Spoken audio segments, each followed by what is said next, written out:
Assalamualaikum warahmatullahi wabarakatuh. Perkenalkan, saya Konita Amalia Hafizah, NIM 205211350. Saya dari kelas Manajemen Bisnis Syariah 2I. Video ini guna memenuhi tugas mata kuliah Islam Budaya Jawa. Sebelumnya, tradisi Islam Jawa yang ada di sekitar rumah saya masih sangat banyak. Sehingga saya mewawancara salah satu narasumber yang bernama Bapak Tugio Mulyono.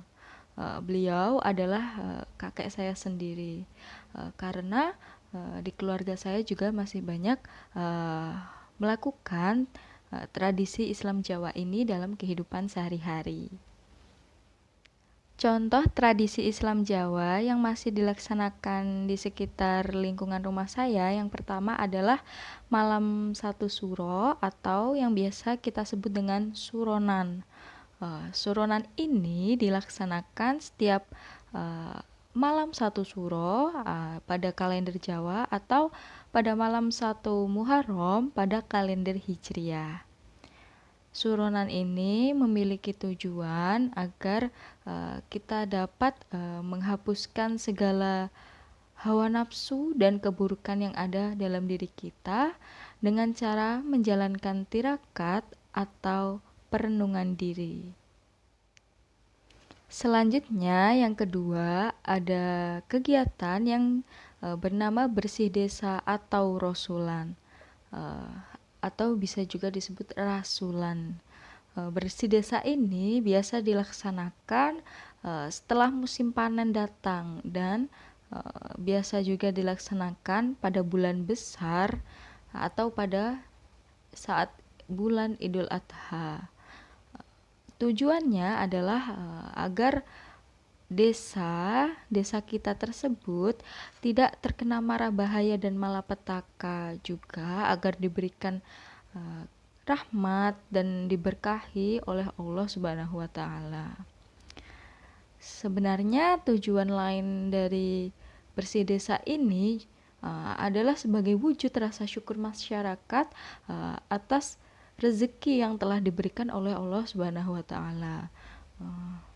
Bersih desa ini diwujudkan sebagai rasa bersyukur dan rasa terima kasih atas hasil panen yang baik, dan juga rasa untuk memohon kepada Allah agar desanya senantiasa diberikan kerahmatan, keberkahan, dan diberikan tanah yang subur.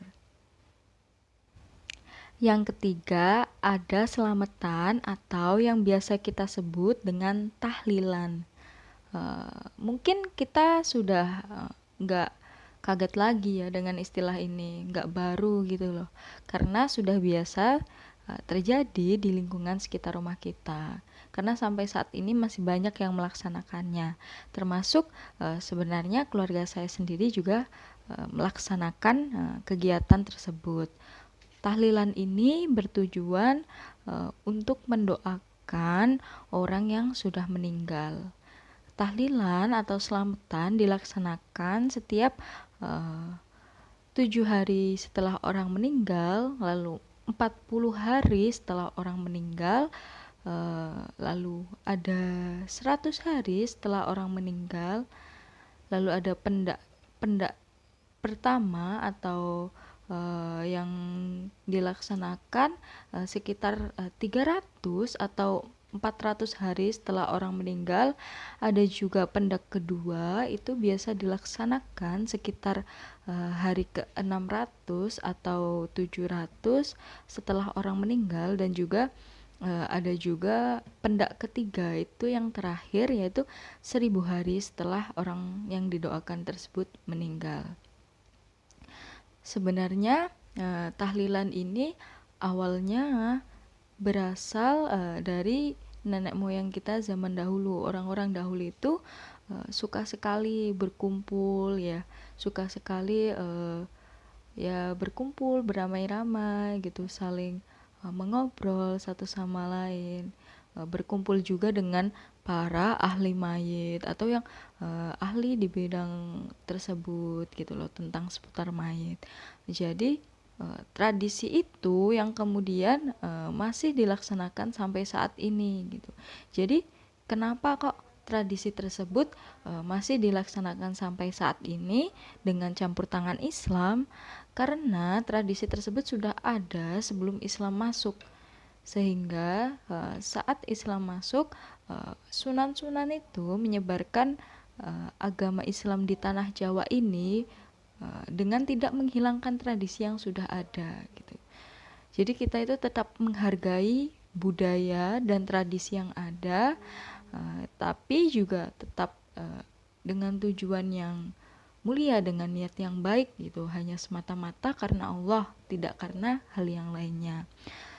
Tujuannya juga baik gitu loh, mendoakan orang yang sudah meninggal. Karena mengapa harus mengundang orang banyak gitu? Karena mungkin orang-orang terdekat juga ingin mendoakan agar mendapatkan tempat yang baik di sisinya orang meninggal tersebut, sehingga tidak ada yang salah di dalamnya.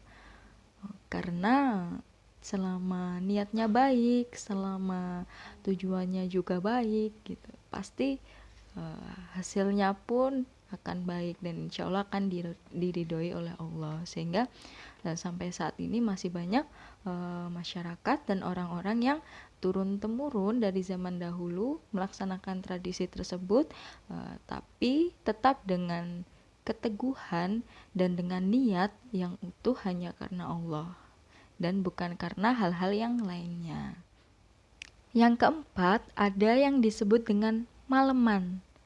Nah, maleman ini dulunya disebut dengan kurkuran maleman pada malam-malam ganjil di bulan Ramadan. Ini dilaksanakan pada malam selikur atau malam 21 saat bulan Ramadan, lalu malam telulikur atau malam ke-23 pada saat bulan Ramadan, lalu malam ke selawe atau 25, lalu malam ke pitulikur atau 27, dan malam ke songolikur atau 29. Tanggal-tanggal ganjil pada bulan Ramadan ini diperingati gitu loh, di masyarakat biasa memperingati dan berkumpul dengan cara berdoa bersama agar mendapat berkah dari Allah. Kalau menurut pandangan Islam sendiri, malam-malam tersebut adalah saat datangnya Lailatul Qadar, entah malam keberapa itu, tapi itu adalah malam-malam ganjil pada 10 hari terakhir di bulan Ramadan. Jadi mereka melaksanakannya dengan menyebut kegiatan tersebut sebagai maleman gitu. Tapi kalau dalam Islam itu disebut dengan malam Lailatul Qadar. Mereka bersama-sama memperbanyak ibadah untuk mencari pahala pada malam-malam itu. Siapa tahu kan dapat malam Lailatul Qadarnya. Selanjutnya, tradisi Islam Jawa yang kelima adalah ziarah kubur. Ziarah kubur atau ziarah kubur ini masih banyak yang melakukan sampai saat ini. Ziarah kubur sendiri bertujuan yakni kita ingin mendoakan para waliullah gitu, para ustadz, para kiai yang memiliki pengaruh besar dalam penyebaran agama Islam di Pulau Jawa ini, atau yang biasa disebut dengan Wali Songo. Ziarah kubur juga dapat menambah pengetahuan dan wawasan kita mengenai sejarah perkembangan pendakwahan oleh para wali Allah atau oleh para sunan di tanah Jawa ini. Jadi kita juga paham bagaimana sih sejarahnya Islam berkembang di Pulau Jawa ini. Intinya tradisi Islam Jawa ini sangat kental sekali dan sangat ibaratnya sudah menyatu gitu loh dengan masyarakat juga, antar keduanya juga gitu. Tapi bukan berarti mempengaruhi nilai-nilai Islam itu sendiri. Hanya saja nilai-nilai Islam itu dilaksanakan dengan cara tidak melupakan budaya yang sudah ada sejak Islam masuk.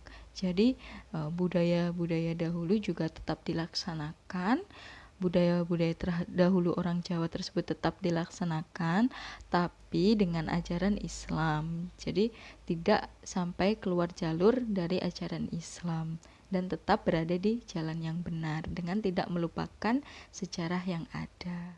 Sekian hasil wawancara dari saya. Apabila masih banyak kurang dan salahnya, saya mohon maaf. Terima kasih. Wassalamualaikum warahmatullahi wabarakatuh.